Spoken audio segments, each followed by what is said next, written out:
Bonjour à tous, bienvenue à ce webinaire sur la gestion du stress et de l'anxiété, adapté pour la ville de Victoriaville et les journées Hop la ville. On va passer ensemble 45 minutes, 1 heure pour aborder ce thème, disons-le, d'actualité. Donc, certainement que depuis le mois de mars, vous vivez des périodes un peu plus stressantes. Peut-être que c'était déjà un sujet qui vous intéressait avant cette pandémie, mais c'est un sujet qui, en ce moment, on ne peut plus passer à côté et qu'on se doit d'aborder et de s'outiller pour pouvoir faire face à ce fameux stress et anxiété. Donc, juste avant qu'on commence, je vais prendre quelques secondes pour vous préciser que le partage et la reproduction de ce document en partie ou en totalité est strictement interdite. Et je prends le temps de vous préciser que je ne suis pas un médecin, ni un psychologue, ni un psychiatre. Pourquoi? Parce que les informations que je vais vous transmettre au cours du webinaire seront le fruit de mes recherches, de mon expertise comme ancienne travailleuse sociale, des expériences personnelles professionnelles que j'ai eues au fil des années, mais pas celles d'un médecin, psychologue ou psychiatre. Au courant du webinaire, je vais tenter de vous sensibiliser à la santé mentale, connaître des notions de base sur le stress et l'anxiété et connaître quelques outils hyper puissants par rapport à la gestion du stress et de l'anxiété. Je vais prendre le temps de me présenter. On va parler du stress et de l'anxiété, de nos signes précurseurs. Je vais vous outiller à faire votre propre plan d'auto-soin et on va regarder la fameuse boîte à outils pour nous aider dans notre gestion du stress et de l'anxiété. Je me présente, je m'appelle Chantal Dufort, je suis agente d'optimisation de la santé mentale en entreprise. Je suis une ancienne travailleuse sociale. J'ai œuvré pendant 20 ans dans le réseau de la santé. Et il y a environ 5 ans de ça, cadeau bien mal avalé, je me suis retrouvée, moi, en arrêt de travail pour cause d'anxiété généralisée. Donc, ce que je faisais depuis environ 20 ans avec l'ensemble de mes clients, je me retrouvais un peu le cordonnier mal chaussé à cette époque-là. Donc, j'ai fait un grand arrêt de travail dans lequel j'ai eu la chance de travailler avec un psychologue pour qui son approche était de comprendre le message de nos malaises, de notre stress et de notre anxiété. Donc, moi, au fil des mois, là, ce que j'ai réalisé, c'est que mon stress et mon anxiété venaient du fait que j'étais mal alignée dans une de mes sphères de vie, que je ne pouvais plus accompagner dans le cadre du réseau de la santé dans lequel il était rendu, avec l'ensemble de l'expertise que j'avais. Donc, j'ai fait le choix à l'époque de me louer un bureau dans ma ville et de faire de la pratique privée. Donc, je recevais les gens dans mon bureau pour rapidement m'apercevoir que je parlais de stress, d'anxiété, dépression, arrêt de travail, à peu près 90% du temps. Donc, j'ai fait le choix d'aller en entreprise, d'aller faire de la formation générale pour aller sensibiliser les gens sur l'importance de prendre soin de notre santé mentale, de faire autrement et d'être en prévention pour éviter de se rendre à une trop grande accumulation de stress et d'anxiété. Aujourd'hui, votre ville, dans le cadre des journées Hop la ville, a fait le choix de vous outiller par rapport à ce sujet plutôt chaud du stress et de l'anxiété. Donc, voyons voir quelle pépite d'or vous serez capable de retirer de ce webinaire-là pour vous. On va commencer par parler du mot santé mentale parce que c'est un terme qu'on entend de plus en plus parler et je trouve qu'il est mal compris. La santé mentale, prenez quelques secondes, selon vous, qu'est-ce que c'est que ça d'une santé mentale? Mais si je prends la définition officielle de l'Organisation mondiale de la santé, qui est pas mal la définition que l'ensemble des organismes en santé mentale vont utiliser, c'est un état de bien-être permettant à chacun de reconnaître ses propres capacités à se réaliser, de surmonter les tensions normales de la vie, d'accomplir un travail productif et fructueux et de contribuer à la vie de sa communauté. Donc, la santé mentale, c'est l'absence de maladie, tout comme la santé physique, c'est l'absence de maladie. C'est juste que depuis qu'on est tout petit, on nous parle de l'importance de prendre soin de notre santé physique, de bien dormir, de bien manger, de faire de l'exercice. On a oublié de nous parler qu'on avait une santé mentale qui était tout aussi importante, sinon encore plus, parce que si on n'en prend pas soin, on risque de développer de la maladie physique ou autre. On va regarder un peu plus loin dans le webinaire. Quand je vous dis ça, la santé mentale, parallèle avec la santé physique, que vous trouvez que ça fait du sens, qu'on devrait prendre soin aussi de notre santé mentale. Heureusement, il y a un virement de situation qui est en train de se produire. On est en train d'enseigner dans les écoles de plus en plus des cours de yoga, méditation, reconnaître nos émotions. Donc, tranquillement, Ce sont des petites graines qui sont semées chez les enfants. Nous, comme adultes, on a tout un travail à faire pour apprendre à mettre notre santé mentale comme priorité. La santé mentale, c'est l'absence de maladie qui peut se dégrader vers la maladie mentale. Aujourd'hui, on n'abordera pas la santé mentale en général. On va parler de deux situations bien particulières, qui est le stress et l'anxiété, parce que c'est ce qui était le plus présent avant COVID et c'est ce qui est encore plus présent maintenant. Le stress. C'est quoi ça, le stress? Plusieurs de mes clients me disent, moi, je ne veux plus jamais vivre de stress, je suis tannée de vivre avec le stress. Auquel j'ai envie de vous répondre, si vous vous dites ça vous aussi, que ce n'est pas une bonne idée. Le stress, c'est positif. À la base, le stress, c'est une réaction physiologique de notre corps à un stimuli extérieur pour nous garder en vie. Donc, j'aime bien parler des mammouths, moi. Dans le temps des mammouths, c'était fort utile que mon cerveau, la partie amygdale, qui est la partie de notre cerveau qui peut voir les signes, qui peut être en alerte, voit tout ça et déclenche dans mon corps tous les signaux nécessaires pour que je puisse m'enfuir. Le problème, c'est qu'aujourd'hui, en 2020, cette partie-là du cerveau est encore beaucoup plus grosse au niveau du cerveau chez plusieurs personnes. Donc, au niveau des scans, on peut littéralement le voir que cette partie-là, elle est encore surstimulée. Alors qu'au coin de chez vous, vous n'avez probablement pas un mammouth qui vous attend. Donc, le stress positif, parce que ça sert à nous tenir en vie. Je me retrouve dans le bois face à un ours.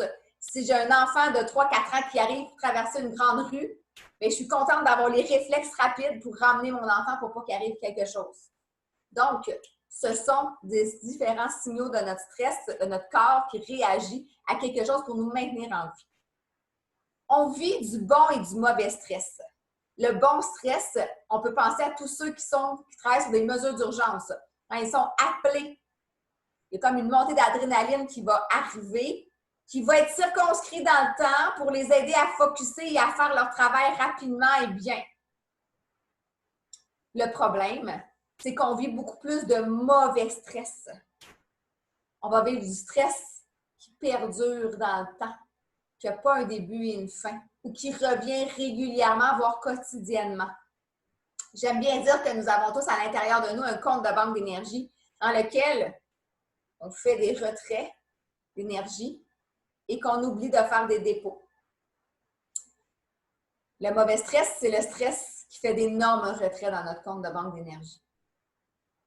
Celui qu'on oublie d'éliminer les effets sur notre corps en rechargeant nos batteries. On entend ça, cette fameuse expression-là. Là, on recharge nos cellulaires, nos téléphones. On ne prend pas le temps de recharger nos piles à nous personnelles. La différence entre le stress et l'anxiété, parce que souvent on mélange les deux termes, on en entend parler les deux. Effectivement, il y a beaucoup de ressemblances. Les signes précurseurs que notre taux de stress, d'anxiété s'en vient trop grand, les outils pour la gestion du stress et de l'anxiété sont sensiblement les mêmes. Donc, c'est un peu pourquoi on va entrecouper les deux. Il y a quand même une grande différence, puis je veux vraiment vous faire la différence entre les deux, vous allez comprendre. Quand on était petit, on faisait des exposés oraux à l'école. Pour certains, c'était super facile. Pour d'autres, c'était hyper anxiogène, c'était stressant. Donc, je me retrouve devant la classe, j'ai les mains moites, j'ai mal au ventre, je suis stressée, je me sens pas bien, j'ai chaud. C'est du stress. Donc, je suis devant un réel stresseur pour moi qui est faire une présentation devant la classe. J'ai des symptômes de stress. Mais si je suis assise chez moi dans mon salon la veille, puis que je pense à mon exposé oral de demain, et que là, j'ai chaud, j'ai mal au ventre, bien ça, c'est de l'anxiété. L'anxiété, c'est l'anticipation de ce qui pourrait être stressant. C'est l'imagination de la situation stressante. Notre cerveau ne fait pas la différence entre ce que je vis pour vrai ou ce que j'imagine. Donc, même si je suis assis tranquillement chez moi, mon cerveau va déclencher le cortisol, qui est l'hormone de stress, comme si j'étais devant mon stresseur. L'anxiété, fort probable que plusieurs d'entre vous en vivez, surtout dans le contexte actuel. S'imaginer de qu'est-ce qui pourrait arriver. J'ai toujours dit qu'un jour, je vais asseoir l'ensemble de mes clients dessus ensemble, qu'on va écrire un film, un scénario de film catastrophique. C'est sûr qu'on va gagner dans la catégorie catastrophe aux Oscars. Parce que les gens anxieux sont les meilleurs pour imaginer des scénarios qui ne pourraient pas fonctionner, qui pourraient avoir des conséquences moins agréables pour soi.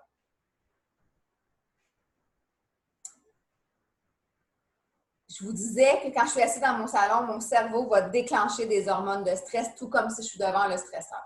Quand je suis stressée, mon cerveau déclenche du cortisol, qui est l'hormone de stress. Ce cortisol-là, c'est comme un voile de stress qui tombe sur mes pensées, qui m'empêche d'avoir accès à mes pensées claires, à être objective, qui va augmenter mon risque d'accident. Parce que si j'agis rapidement, que mon taux de stress est trop élevé, que je n'ai pas accès à mes pensées, bien, je risque de faire des gestes, des actions qui ne sont peut-être pas les bonnes actions à prendre. Le problème, c'est ce qu'on vit depuis plusieurs mois, c'est que seulement 10 minutes de stress va donner 6 heures de cortisol dans notre corps. 10 petites minutes va donner 6 heures de cortisol. Et ça s'accumule si on ne fait rien pour vider ce taux de cortisol-là. J'ai une question pour vous. Combien de fois par année faites-vous votre changement d'huile sur votre voiture? Combien de fois, comment entretenez-vous votre voiture pour qu'elle continue de vous emmener au point A ou au point B? Maintenant, c'est quand la dernière fois que vous avez fait des exercices, vous avez mis des outils en place pour vider votre trop-plein de cortisol dans votre corps? Bonne question. Peut-être ne savez-vous pas comment faire parce que c'est la première fois qu'on vous en parle. Ce qui est extraordinaire, c'est qu'à la fin de ce webinaire-là, vous allez avoir plein d'outils en main pour pouvoir les faire, cette vidange-là de cortisol, idéalement de façon quotidienne, si pour vous, le stress et l'anxiété sont des défis. Ça peut prendre quelques minutes par jour. Je vais même vous donner des outils qui prennent 0 minute de plus dans votre journée pour éliminer votre cortisol. Donc, la phrase de « j'ai pas vraiment le temps, moi, de faire de la relaxation ou autre chose », bien là, à la fin du webinaire, vous aurez des outils qui ne vous prendront pas 1 minute de plus dans votre journée et qui vont aider à vider ce taux de cortisol-là qui est trop plein. Parce que quand le taux de cortisol s'accumule dans notre corps, à un moment donné, il y a des réactions et des bobos qui vont sortir. On réagit tous de façon différente au stress. C'est le fameux « fight, flight, freeze ». Donc, soit on va se combattre, on va se mettre en action devant une situation stressante, on va avoir plein d'imagination de solutions. Soit on va fuir la situation. Non, c'est pas pour moi! Soit qu'on va figer et on ne sait plus comment faire. Il n'y a pas de bonne ou de mauvaise façon de réagir au stress. Il y a votre façon de réagir au stress. C'est intéressant de la connaître pour se voir aller et identifier que peut-être on est devant une situation beaucoup trop stressante pour nous et qu'on doit mettre des stratégies en place pour diminuer ce fameux taux de cortisol. Si le stress et l'anxiété, c'est un sujet qui vous intéresse beaucoup, je vous suggère ce livre « Par l'amour du stress » écrit par Sonia Lupien, qui est la chercheure sur le stress au Québec, qui vulgarise hyper bien toutes les recherches scientifiques qui existent sur le stress. Elle a un site Internet extraordinaire. Dans la liste de ressources qui va vous être remis à la fin, vous avez son site Internet et plein d'outils qu'elle propose également. Donc, c'est une petite perle à connaître, autant pour vous comme adultes que pour les enfants et les adolescents. Il y a des vidéos pour les plus jeunes parce que pour eux aussi, la situation actuelle peut leur faire vivre beaucoup plus de stress et d'anxiété que d'habitude. Ce que Mme Sonia Lupien nous explique, c'est pour qu'une situation soit dite stressante, elle doit correspondre aux 4 critères suivants. Soit la perte de contrôle ou l'impression de la perte de contrôle. Parce qu'on le dit, notre cerveau ne fait pas la différence que je perde le contrôle ou pas. Que je l'imagine ou pas. Donc, si on prend l'exemple du COVID, ben c'est une perte de contrôle réelle qu'on a vécue. Quand le 13 mars, le Québec a fait shutdown, on ne savait plus trop qu'est-ce qui allait se passer. Ça a été une réelle perte de contrôle. Quelque chose qui était imprévisible. On ne l'a pas vu venir. Pas comme ça, en tout cas. Quelque chose de nouveau. On n'a jamais fait face à ça. Et l'ego qui se sent menacé, pour faire très, très simple, l'ego, un petit bonhomme dans ma tête qui est très bien dans sa zone de confort, qui sait comment ça marche. Il se lève le matin, il prépare les enfants, fait tel truc, passe à tel restaurant prendre son café, arrive au travail, il fait toujours les mêmes tâches. Du jour au lendemain, et l'ego, sa zone de confort n'est plus là. Il ne sait plus trop comment il va faire. Malaise. Une fois ces 4 critères-là réunis ensemble, on vit une situation de stress. Qu'on ne réagit pas personne de la même façon, certes, mais assez pour aller commencer à déclencher du cortisol au niveau de notre cerveau. Je donne un exemple avec quelque chose qui nous arrive plus quotidiennement parce que vous allez peut-être me dire « OK, Chantal, c'est clair, le COVID, c'est immense, ça correspond à ça. » Mais qu'est-ce qui fait que, par exemple, vous avez un rapport à remettre à tous les mois et pourtant, vous vivez du stress? Et là, on tombe dans une impression de perte de contrôle. Donc, est-ce que vous êtes plus fatigué? Qu'est-ce qui s'est passé durant le mois pour avoir l'impression que cette fois-ci, vous n'arriverez pas à répondre aux délais qu'on vous exige? L'imprévisibilité. Vous allez me dire, mais c'est pas imprévisible, à tous les 15 du mois, je dois remettre ce rapport-là. Pourtant, il y a une montée de stress à chaque fois. Mais ce qui est imprévisible, c'est tout ce qui s'est passé dans le mois, dans les journées avant. Des imprévisibilités, il y en a tout le temps, tous les jours. Donc, qu'est-ce qui s'est passé? Est-ce qu'il y a des documents que vous n'avez pas eu accès? Est-ce qu'il y a des gens qui n'ont pas répondu à ce qu'ils vous répondent d'habitude? Est-ce qu'il y a eu des nouveaux collègues? Est-ce qu'il y a eu des bugs informatiques X, Y, Z? Qu'est-ce qui s'est passé qui était imprévisible, qui normalement n'est pas là? Qu'est-ce qui est nouveau? Chaque situation, si on prend l'exemple du rapport, ce n'est pas un copier-coller du rapport du mois d'avant. Ce qui est nouveau, c'est tous les nouveaux éléments que vous devez mettre dedans, tous les nouveaux acteurs avec qui vous devez parler. Et là, l'ego, c'est le matin qui se dit « Bah, pas tant, moi, aujourd'hui, je ne sais plus comment je vais faire. Avec l'ensemble de tout ça, moi, je ne sais plus. » Tout ça va faire déclencher un plus haut taux de stress dans votre corps, un plus haut taux de cortisol. Quand votre taux de cortisol se met à augmenter dans votre corps, à un moment donné, si vous n'en prenez pas soin, comme le cortisol n'a pas d'affaires dans notre corps en grande quantité, il y a des bobos qui vont popper. J'appelle ça un peu la pointe de l'iceberg. Donc, un coup que mon taux de cortisol est trop élevé, à un moment donné, il y a des choses qui vont apparaître à l'extérieur. C'est comme si mon corps me disait « Hey oh! Allô? Peux-tu faire quelque chose? Je suis pas bien! » Sauf que la plupart d'entre nous, on prend ça, puis on le met en dessous d'une couverture. En se disant que ça va passer, que ça va être mieux demain. Le problème, c'est que ça grossit, ça grossit, ça grossit. Ça ne part pas tout seul.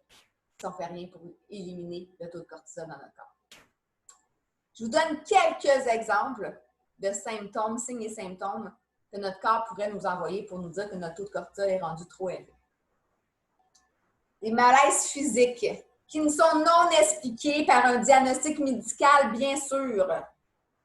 Maux de tête, tension musculaire, fatigue, maux d'estomac, diminution de la libido, problèmes de sommeil, etc., etc., etc.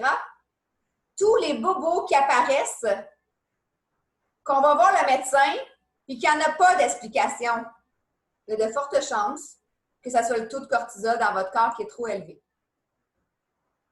Des symptômes qui apparaissent régulièrement sans explication ou qui perdurent dans le temps. Pas je me lève avec tout ça un matin parce que mon enfant n'a pas dormi la veille. Je vais avoir une bonne nuit de sommeil puis ça va être réglé. Mais des choses qui reviennent régulièrement dans ma vie. Des symptômes cognitifs. Diminution de la concentration, diminution de la mémoire, être plus dans la pensée catastrophique, le brouillard mental, l'incertitude. Tout ça, quand tout d'un coup ça apparaît dans votre vie, ça devrait vous allumer une lumière que votre taux de cortisol est rendu beaucoup trop élevé dans votre corps. Vous alliez au boulot avant, ou vous êtes peut-être en télétravail maintenant, vous arriviez à faire l'ensemble de vos tâches dans une journée et là, ça ne fonctionne plus.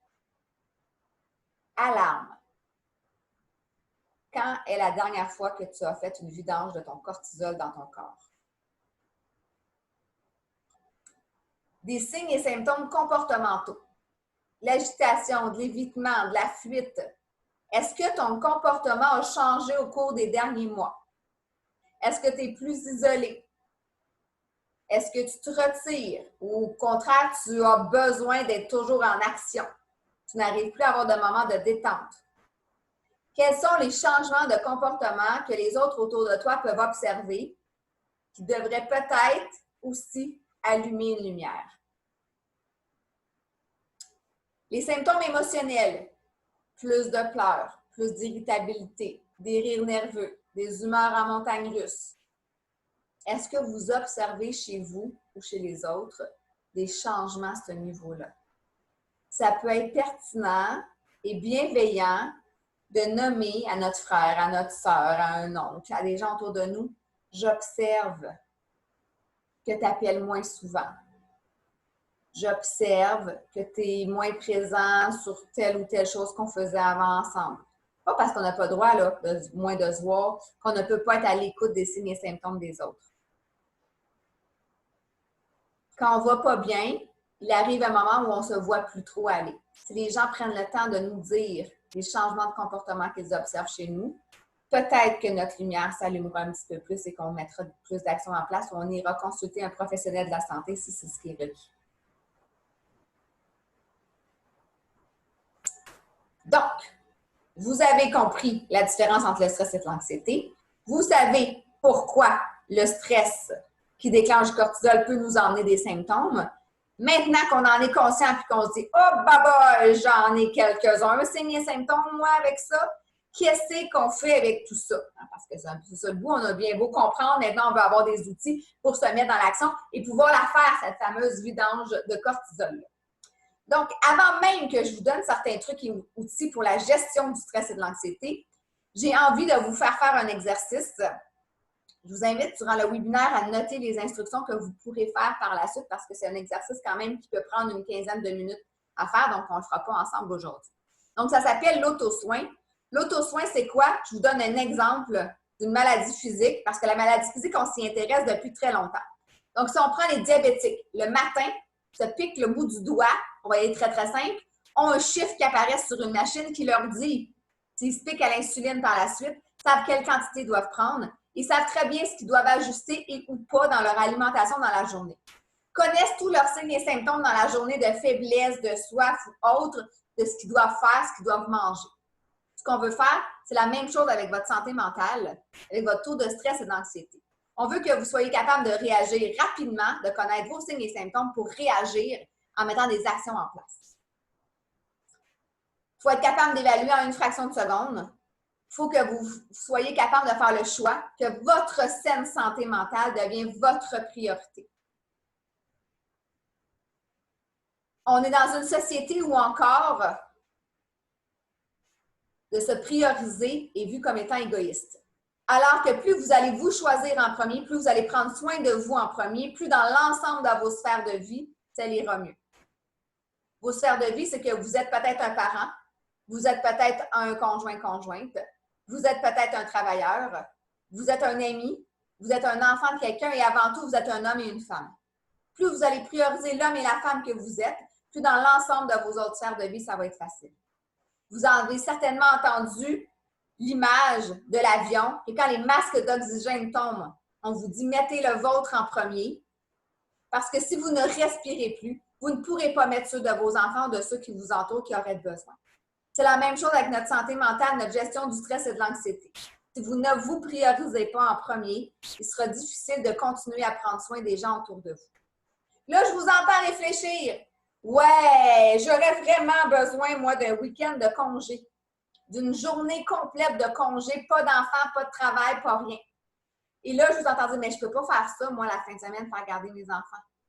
Parce que déjà qu'ils vont à l'école toute la semaine, la garderie, les devoirs, je ne suis pas pour en plus les faire garder la fin de semaine. J'ai envie de vous dire que si durant la semaine, vous êtes présent 60% auprès de vos enfants quand ils sont à la maison, parce que vous êtes envahi, parce que votre taux de stress est trop élevé et que ça roule ici, là, tu sais, nos petits hamsters, ça roule en continu, mais que vous décidez de les faire garder un week-end, une journée, un 24 heures, puis que vous revenez beaucoup plus en forme, bien, vous allez être présent 80 voire 100% auprès d'eux quand ils vont être là. Donc, ça aura été bénéfique pour tout le monde. Mais ça reste un choix. Se prioriser, prendre soin de soi, c'est un choix personnel qu'on fait ou qu'on ne fait pas. qu'on ait du temps ou pas, qu'on soit monoparental parent ou pas. Il faut agir, il faut mettre des stratégies en place parce qu'on aura beau avoir évalué rapidement ce qui se passe, on va être capable de mettre des actions en place. Donc, vous allez prendre une feuille que vous allez séparer en 3. Vous allez écrire vert, jaune et rouge. Dans la section verte, c'est comment vous allez quand vous allez bien. Quelles sont vos pensées? À quoi ressemble votre énergie? À quoi ressemble votre appétit? Qu'est-ce que vous avez envie de faire? À quoi ça ressemble quand vous allez bien? Ou à quoi aspirez-vous atteindre quand vous allez bien? Dans la section jaune, j'appelle ça l'auto de police sur l'autoroute. Quand vous êtes sur l'autoroute, puis que vous roulez à 120, mettons, puis que vous voyez un peu plus loin un auto de police arrêté, qu'est-ce que vous allez faire? Vous allez ralentir pour éviter d'avoir une contravention, pour éviter de glisser dans le rouge. Le jaune, ce sont l'ensemble de vos signes précurseurs qui devraient vous allumer des lumières que votre taux de cortisol est rendu trop élevé dans votre corps. Je vous donne un exemple. Quand moi, je suis arrêtée de travailler pour anxiété généralisée, j'avais mal à la tête à tous les jours. Je pensais que c'était normal. Aujourd'hui, si j'ai mal à la tête plus qu'une ou 2 journées par mois, pour moi, c'est officiel que j'ai laissé tomber certaines stratégies de gestion du stress et là, mon taux de cortisol commence à être plus élevé. Quels sont vos signes à vous, physiques ou autres? Un autre signe chez moi, c'est quand mon comptoir de cuisine n'est plus complètement vide, qu'il y a des trucs qui s'accumulent. Pour moi, ça veut dire que mon taux de stress commence à être trop élevé. Je n'arrive plus à focusser sur ce que je dois faire. C'est important de prendre le temps de faire cet exercice-là. Comme je vous dis, ça va vous prendre entre quelques minutes et une demi-heure. Ça dépend vraiment des gens. Sauf que du moment où vous allez avoir travaillé à reconnaître vos signes précurseurs, la prochaine fois qu'ils vont apparaître, vous ne pourrez pas faire en sorte qu'ils n'existent pas. Et vos rouges, c'est quand on se dit il est trop tard, je suis à bout, je suis à bout, je suis au bout du rouleau, je ne suis plus capable. Des expressions qu'on va dire au Québec. Qu'est-ce qui se passe dans ce temps-là? Des fois, c'est plus facile de trouver ça. C'est peut-être dans l'état dans lequel vous vous sentez en ce moment. Donc, qu'est-ce que ça veut dire tout ça? Qu'est-ce qui se passe dans votre vie quand vous arrivez à dire ces phrases-là? Si vous arrivez à trouver vos rouges, réfléchissez à qu'est-ce qui était présent les jours, les semaines avant que vous avez peut-être juste mis en toute la couverture. Donc, ça s'appelle faire son plan d'auto-soin. Quand vous allez avoir trouvé vos 3 catégories, par la suite, sur le côté de votre feuille, vous allez inscrire les outils qu'on va arriver. Quel outil vous allez mettre dans quelle couleur? Donc, avant même que je vous en présente quelques-uns, vous, quels sont les outils que vous avez déjà quand vous allez bien pour continuer à aller bien? Est-ce que vous êtes du genre à aller marcher? Est-ce que vous êtes du genre à aller... Je le sais, là, qu'on n'a plus accès autant aux mêmes outils qu'on a d'habitude. Mais normalement, quand vous allez bien, qu'est-ce que vous mettez en place pour continuer à bien aller? Quand vous vous voyez aller et que vous réalisez que votre taux de stress est plus élevé, quels sont vos outils à vous? Parce qu'on aurait pu passer 5 heures ensemble pour parler d'outils de gestion du stress et de l'anxiété. J'en ai choisi quelques-uns hyper puissants, démontrés par la science, qui ont des effets sur nous. Mais il y en a plein. Chanter, danser, colorer, peu importe. Qu'est-ce qui déjà vous connaissez qui fonctionne? Allez l'écrire dans votre plan d'auto-soin. Je vous présente quelques outils qui, en général, fonctionnent bien chez les gens. J'ai bien dit en général parce que je suis de celles qui ne croient pas à la recette magique dans la gestion du stress et de l'anxiété. Donc, j'ai été 20 ans travailleuse sociale dans le réseau de la santé. C'est pas vrai que c'était ABC qui fonctionnait pour tout le monde. Parce qu'on est tous des êtres humains différents. Donc, si on essaie de vous vendre une recette de voici, fais ça, tu ne vivras plus de stress, peut-être avoir un petit bémol ici. Je vous présente des outils qu'on a des faits scientifiques qui, en général, fonctionnent bien chez les gens. Ça sera à vous à faire des tests et essais assez longtemps pour voir les effets chez vous, personnellement. Je vous parle, en commençant, de la cohérence cardiaque. Donc, c'est une application que vous pouvez trouver. Je vous ai mis Respire Relax. C'est une des applications qui fonctionne bien, qui est gratuite. Qu'est-ce que c'est? C'est une petite boule qui va monter pendant 5 secondes et qui va descendre pendant 5 secondes. On va aller inspirer totalement en gonflant notre ventre et en expirant totalement. Quand on dit à quelqu'un « respire », ça va aller mieux, la personne va nous dire « ça ne changera rien ». Ah bien, elle a raison. Parce que c'est vrai que la respiration ne règle aucune situation. La respiration lève le voile de cortisol qui est tombé sur mes pensées quand j'ai vécu une situation qui était plus stressante. La respiration, pour qu'elle ait un effet sur notre gestion des émotions, doit être une respiration abdominale. Donc, aller gonfler mon ventre, pas respirer comme ça. Je n'ai pas rempli l'ensemble de ma capacité pulmonaire. Je prends le temps de mettre les mains sur mon ventre et d'aller gonfler mon ventre au complet. Et aller expirer au complet. Je vais avoir un plus grand impact sur la gestion de mes émotions. Quand on l'a nommé, quand on vit du stress, mon taux de cortisol augmente dans mon corps. Plus mon taux de cortisol est élevé dans mon corps, plus mon rythme cardiaque, lui, va être irrégulier. Plus mon rythme cardiaque est irrégulier, plus mon taux de cortisol augmente. Vous comprenez? On est pris dans un cercle vicieux. Donc, ce qui a été démontré, ce que les cardiologues ont réussi à démontrer, c'est qu'on doit diminuer, qu'on doit rétablir le rythme cardiaque de façon régulière pour que mon taux de cortisol diminue. Ce que les cardiologues ont démontré, c'est par la cohérence cardiaque. Donc, 3 fois par jour, 5 minutes. Toutes les applications, les vidéos que vous allez trouver qui sont en lien avec la cohérence cardiaque seront des 5 minutes. Pas plus. C'est ce qui a été démontré. C'est fort probable que si vous essayez cet outil-là, vous arrivez peut-être difficilement à faire le 5 minutes si vous n'avez pas l'habitude de faire des respirations abdominales. Sachez que les enfants naissent en respirant par le ventre, mais que dans la société rapide que nous sommes, même notre respiration s'est adaptée à aller plus vite. Donc, de refaire de la cohérence cardiaque, ça se peut qu'au début, je sois un peu étourdie. Vous ferez 2-3 minutes, c'est correct. Vous allez rapidement être capable de refaire les 5 minutes. En faisant l'exercice 3 fois par jour, 5 minutes, vous allez diminuer d'emblée de 20% votre taux de stress dans votre corps. C'est merveilleux, ça? Vous allez sécréter des hormones de bien-être. Donc, au lieu que mon cerveau sécrète du cortisol, il va aller sécréter des hormones qui me font plus du bien, comme entre autres l'endorphine. Juste en respirant. Va améliorer votre système immunitaire. Parce qu'au lieu que votre système immunitaire soit en train de combattre le cortisol qui n'a pas d'affaire là, pourra combattre virus et microbes qui tentent d'introduire votre corps. Va améliorer votre qualité de sommeil. Parce que quand mon corps est tapissé de cortisol, bien, j'ai un sommeil beaucoup moins réparateur. 3 fois 5 minutes par jour. Vous pouvez mettre l'application sur vibration si vous voulez la faire quand vous êtes en voiture, quand vous allez vous coucher. Idéalement, faites-le en vous levant le matin pour ne pas commencer tout de suite avec les petits hamsters qui roulent dans notre tête. Pour ceux et celles que le stress affecterait leur appétit, leur alimentation, je vous suggère de faire l'exercice avant chacun des repas pour aller diminuer, calmer le système nerveux.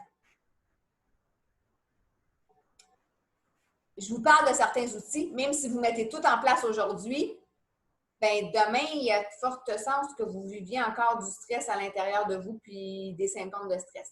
Parce que si votre vase de cortisol est plein depuis des mois, voire des années, c'est pas demain matin qu'il va être vide. Il faut vous laisser la chance de mettre en place ces outils pendant plusieurs jours pour observer des effets. Je vous invite à devenir curieux des effets que ça a sur votre vie à vous. Je vais vous parler de l'exercice. L'exercice n'a plus sa réputation à faire. On en a entendu parler, comment c'était intéressant de faire de l'exercice pour notre santé physique et mentale. Le problème, ou les deux problèmes avec l'exercice, c'est que pour plusieurs d'entre vous, seulement que le mot exercice vous donne de l'urticaire. Vous n'aimez pas ça. J'ai chaud, c'est long, j'ai mal partout, j'haïs ça. Ça, c'est que dès que le mot exercice est dit dans votre cerveau, ça fait tous ces mots-là sont associés. Toutes les émotions qui viennent avec sont associées à ça. Notre cerveau fonctionne en créant des connexions au niveau de notre cerveau. C'est comme, j'aime bien comparer ça avec des autoroutes puis des chemins de terre. Donc, dans votre cerveau, le mot exercice est sur une autoroute avec des mots qui ne font pas de sens, que vous n'aimez pas ça. Ce qu'on veut, c'est commencer à aller créer une nouvelle connexion. Si vous souhaitez mettre plus d'exercices dans votre vie, je vous suggère de juste changer le mot exercice pour un autre mot. Ça peut être l'air être bien simpliste comme ça. Et faites le test voir. Je m'en vais observer la nature. Je m'en vais prendre soin de ma santé mentale et aller prendre une marche, par exemple. Je le sais, là, que vous allez faire de l'exercice.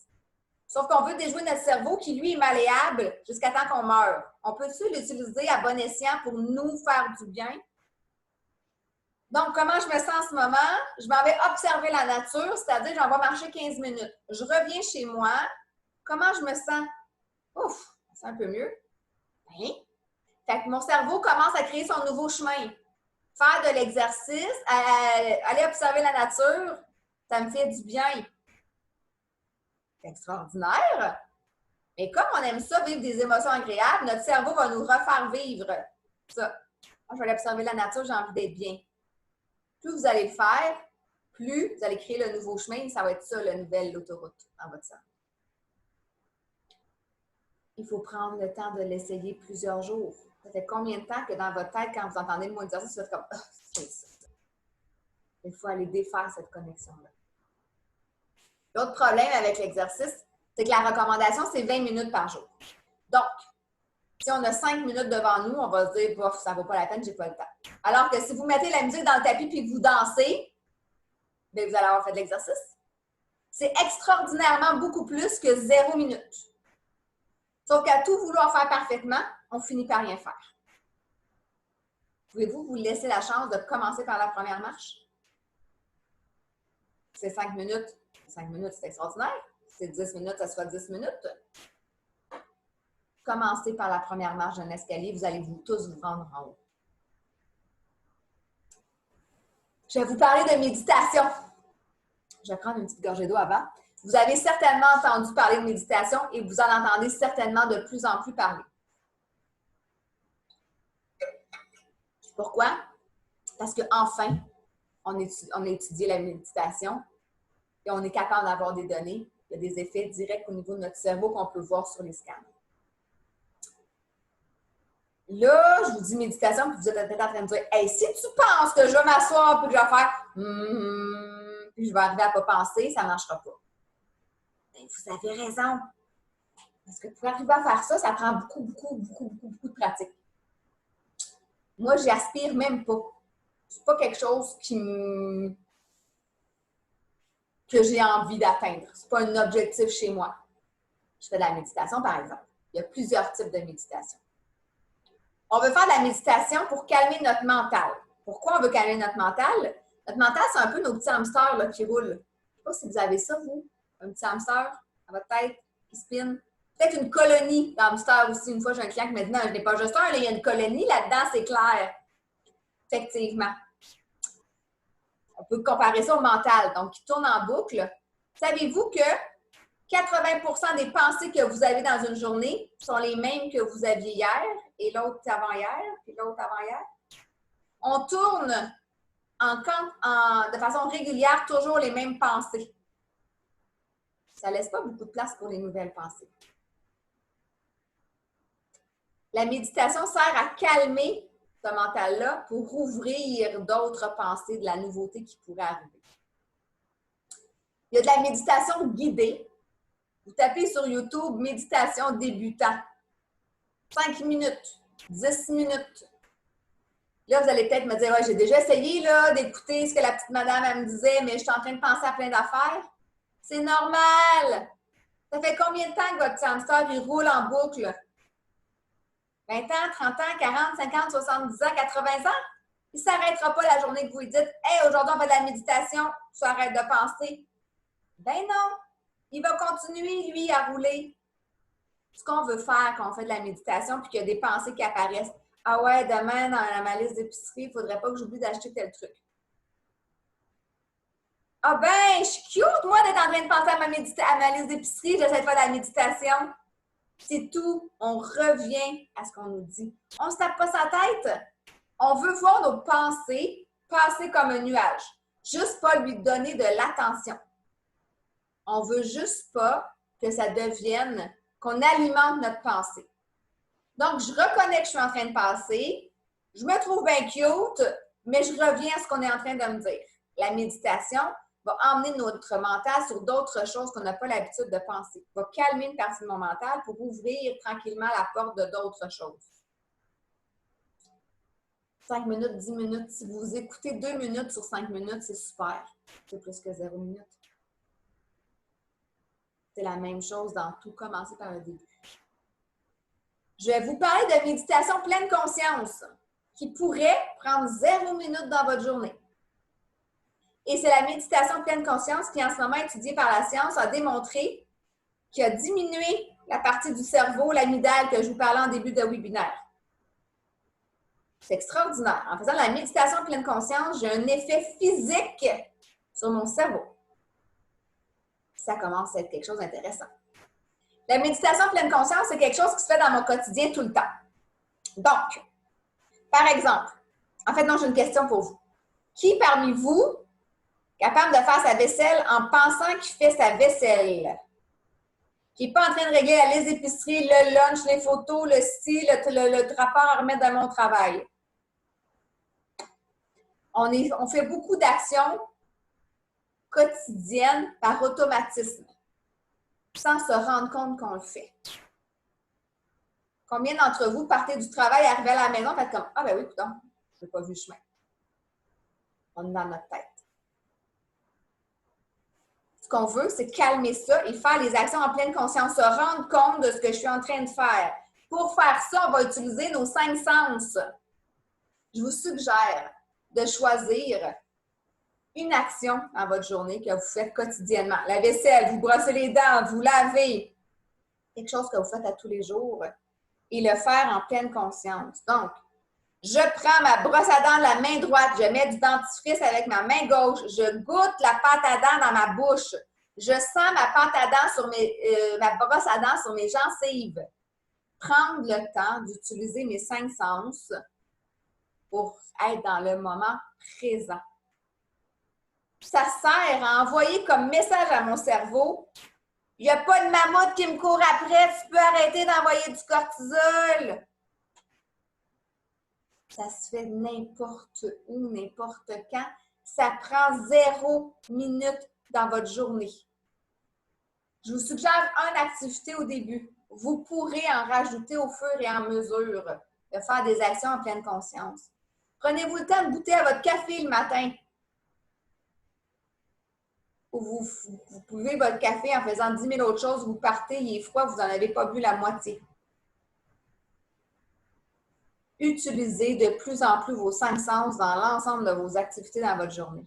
Juste ça va diminuer grandement votre taux de stress. Vous pouvez, à un moment dans la journée, vous arrêter. Il y a un exercice que j'aime bien, que j'appelle le 5-4-3-2-1. Donc, vous nommez 5 choses que vous voyez autour de vous. 5 choses que vous entendez. 5 choses que votre corps touche, ressent. Pas mon cœur bat vite, j'ai la gorge qui se serre. Non, je sens mes pieds sur le plancher, je sens mes mains qui tiennent ma manette. Qu'est-ce que votre corps ressent? 5 choses. Après, vous recommencez. 4 choses que je vois, 4 choses que j'entends, 4 choses que je ressens. 3 choses que je vois, 3 choses que j'entends, 3 choses que je ressens. Jusqu'à 1. Et en 1, vous ajoutez une chose que je vois, une chose que j'entends, une chose que je ressens, une chose que je sens. Est-ce qu'il y a des odeurs autour de moi? Une chose que je goûte. Est-ce que j'ai un goût? Est-ce que j'ai soif dans la bouche? Faire cette activité-là, ça prend quelques minutes, 2-3 minutes maximum, et ça a un bien fou. Ça a un bien fou. C'est très rapide comme exercice. Quand vous sentez que votre taux de stress est beaucoup plus élevé, c'est le temps de faire cet exercice-là. C'est un outil extraordinaire pour le sommeil. Si vous avez des défis avec le sommeil, soit que vous vous réveillez ou que vous endormir, c'est difficile, faites cet exercice-là. Vous allez certainement au début faire 5, 4, 3, 2, 1, 5, 4, 3, 2, 1 sans vous endormir. Puis vous allez le faire souvent. Vous allez créer la connexion au niveau de votre cerveau. Que cet exercice-là sert à dormir. Cet exercice-là, j'ai eu besoin de le faire il y a plusieurs années pour m'aider à dormir, justement. Quand je fais des formations en entreprise ou en bootcamp avec les gens pour pousser plus loin la compréhension et la mise en place d'outils dans la gestion du stress, on fait l'exercice. Au début, je bâillais, là, quand je faisais l'exercice, c'était comme intense. Parce que mon cerveau, lui, il se rappelait que ça, c'était pour dormir. Maintenant que j'ai donné maintes et maintes fois la formation, mon cerveau a dissocié ça. Donc, comprends que quand je suis devant un ordinateur ou quand je suis dans une salle et que je fais cet exercice-là, ce n'est pas pour aller dormir. La méditation, je vous encourage sincèrement à vous donner le défi de l'essayer, voir l'impact que ça aura sur vous. Ce n'est pas un truc ésotérique, c'est pas on les a, les faits maintenant. Ça fait des années qu'on en parle, mais maintenant, on a les faits scientifiques qui expliquent pour ceux et celles qui avaient besoin de cette explication-là. Faites le test et observez chez vous ce que ça pourrait vous faire si pendant une semaine ou deux, vous en faites à tous les jours. L'autre chose, un outil hyper puissant, c'est de réussir à transformer nos pensées. Là, je vais dire une phrase qui de temps en temps choque. Ce ne sont pas les situations qui nous font vivre nos émotions. Ce sont bien nos pensées qui nous font vivre nos émotions. Je vais répéter. Ce ne sont jamais les situations qui nous font vivre nos émotions, mais bien nos pensées. Là, vous allez peut-être me dire, hey, mais ça n'a pas rapport, qu'est-ce que c'est ça, c'est pas vrai. Si on est tous dans la même pièce ensemble, qu'on vit tous le même événement en même temps, on va sortir de la pièce et on ne se sentira pas personne de la même façon. Alors qu'on a tous vécu la même situation. Pourquoi? Si c'était les situations qui nous font vivre nos émotions. Parce qu'on va avoir interprété la situation différemment, parce qu'on va avoir fait des liens avec notre passé, notre personnalité, qu'est-ce qu'on a déjà vécu. Donc, c'est comment ici, on va avoir interprété tout ce qui s'est passé. Ça n'a rien à voir avec la situation. Sauf que, on n'a pas le contrôle sur ce qui se passe à l'extérieur, surtout actuellement. Mais on a drôlement le contrôle de ce qu'on est capable de mettre ici. C'est un choix. Encore. Sur quoi vous allez décider de mettre votre attention, c'est comment vous allez vous sentir à l'intérieur. Je vous fais faire un exercice qui est super difficile parce qu'on n'est pas ensemble dans la même pièce. On va quand même l'essayer. Donc, je vous encourage à regarder autour de vous, dans la pièce dans laquelle vous êtes, et regarder si vous êtes capable d'identifier quelque chose de noir. Est-ce que vous êtes capable d'identifier quelque chose de blanc? Maintenant, je vous invite à fermer les yeux en laissant les yeux fermés. Est-ce que vous êtes capable de dire qu'est-ce qui est noir? Qu'est-ce qui est blanc? Toujours en laissant les yeux fermés. Est-ce que vous avez vu quelque chose de bleu ou de turquoise ou vert? Je vous invite à ouvrir les yeux. Il est fort probable que le blanc et le noir, la réponse, elle a popé comme ça. Que le bleu, le vert, le turquoise, vous avez eu besoin d'y penser. Soit vous n'avez pas trouvé, alors que mon PowerPoint est bleu, que moi, je suis habillée en vert, que c'est turquoise derrière moi. Donc, c'est ça que vous l'avez vu. C'est juste que votre cerveau, lui, ne l'a pas enregistré. On est content qu'il n'ait pas enregistré. Parce qu'on n'a pas voulu que notre cerveau enregistre tout ce qu'il voit, tout ce qu'il entend tout le temps. Plus vous allez donner des consignes claires à votre cerveau sur quoi il doit focusser, plus c'est ce que vous allez retenir et ce que vous allez voir. Je ne suis pas en train de dire que tout est beau, tout est rose, puis qu'on vit dans un monde de licorne. Je ne parle pas de pensée positive, mouvement dans lequel nous sommes en train de glisser depuis quelques années. Je parle de psychologie positive dans laquelle on va adresser de ce qui est lourd puis ce qui ne fonctionne pas et qu'on va juste mettre de l'avant ce qui va encore bien, ce qui est encore présent. Donc, je m'occupe quand même de ce qui est lourd puis ce qui ne va pas bien. Je fais juste redonner le pouvoir à ce qui va bien. On entend beaucoup parler des gratitudes. C'est à ça que ça sert. Emmener mon cerveau à voir ce qui va bien malgré ce qui peut être lourd en ce moment. L'affaire, c'est qu'on cherche des gros événements qui vont bien. Mais si je me suis levée le matin puis que ma fille de 6 ans est venue me faire un gros câlin en me disant « Ah, maman! » Bien, ça, peut être une gratitude. Ça peut être un moment positif sur lequel je vais focusser. Sur quoi focussez-vous dans votre journée? sur tous les changements qu'on est en train de vivre, sur les restrictions que vous sentez difficiles à vivre ou sur tout ce qui est encore présent dans votre vie, qui va encore bien. De quoi parlez-vous quand vous revenez du travail? Du 15-20 minutes qui n'a pas bien été ou du 7 autres heures qui a été extraordinaire dans lequel vous avez eu du plaisir? Souvent, malheureusement, la réponse est que les gens vont parler de ce qui a été difficile puis ne parlent pas vraiment du reste. Alors qu'il y a plein d'autres choses qui vont bien. Je le répète, on parle quand même de ce qui a été plus lourd pour s'en occuper.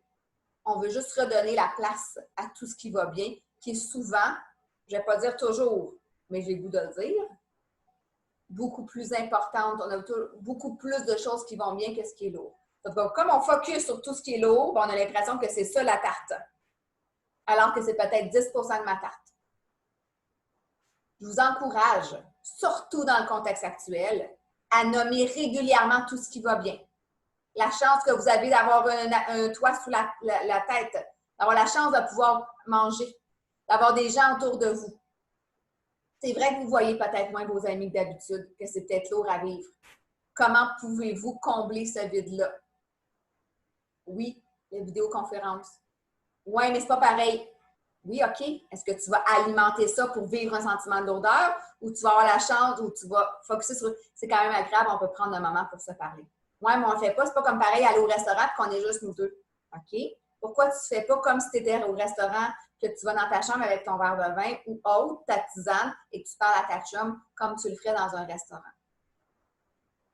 C'est une question de choix et de perception. Je ne suis pas en train de dire que ce qu'on est en train de vivre en ce moment, c'est facile et léger pour tout le monde. Il y a plein d'événements qui sont en train de se passer qui peuvent être très lourds. Comment on peut les transformer, ces événements-là, mais surtout où je mets mon attention. Plus vous allez focuser sur tout ce qui va encore bien, plus c'est ce que le sentiment que vous allez vivre à l'intérieur et automatiquement, votre taux de stress va diminuer. Ça vous appartient. C'est vrai que c'est peut-être pas facile. Pratiquez-vous. Écrivez dans votre miroir, sur votre frigo, les gratitudes, les moments positifs de la journée. Faites ça une activité au souper. Si vous avez des enfants, ils adorent ça. Qu'est-ce que tu as aimé de ta journée? Ouais, mais là, tel ami. Ah ouais, OK, j'entends. Mais aussi, qu'est-ce qui a été le fun dans ta journée aujourd'hui? Ou c'est extraordinaire avec les enfants qui ont moins le goût d'aller à l'école. Plus là, on va mettre de l'avant ce qui va bien, plus, oh my God, tout d'un coup, j'ai le goût d'y aller à l'école. Il y a plein d'affaires finalement qui vont bien. La même chose pour vous. Mettez de l'avant tout ce qui va bien régulièrement. Je vais vous parler d'infos sociales et de programmes d'aide aux employés. Si vous êtes dans une entreprise et que vous avez un programme d'aide aux employés, je vous encourage à l'utiliser. Ce sont des rencontres habituellement gratuites avec des professionnels de la santé, psychologues, psychothérapeutes, travailleurs sociaux. C'est gratuit. C'est rapide comme accompagnement mutuellement.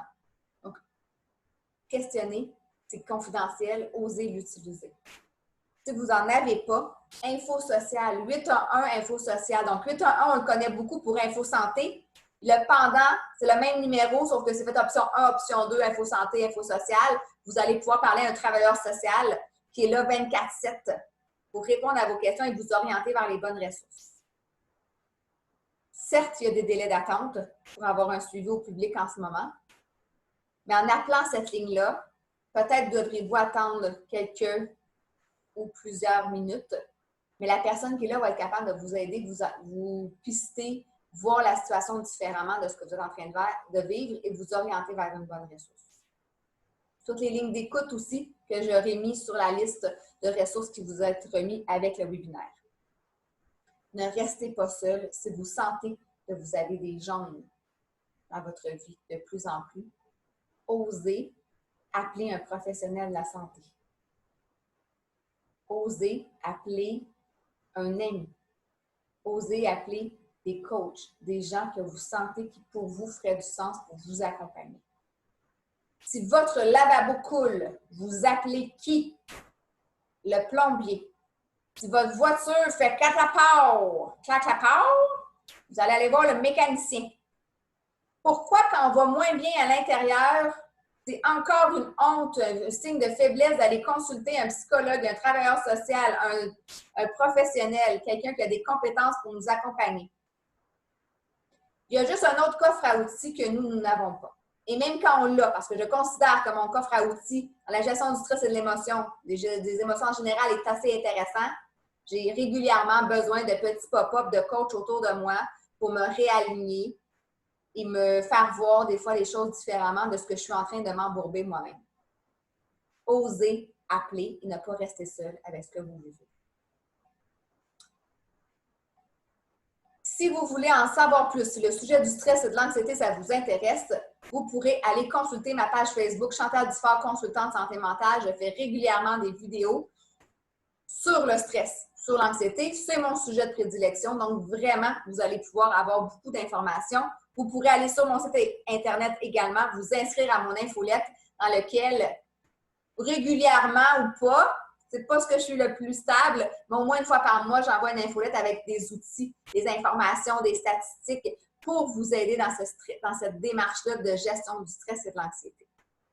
Je vous souhaite de vous choisir, de choisir votre saine santé mentale pour continuer à passer au travers de ce qu'on est en train de passer, certes en ce moment qui peut être lourd, mais aussi au travers de tout ce qui peut se produire dans une vie régulièrement. Prenez soin de vous et au plaisir de peut-être avoir à discuter avec vous dans un autre contexte dans les prochains mois ou les prochaines années. Au revoir!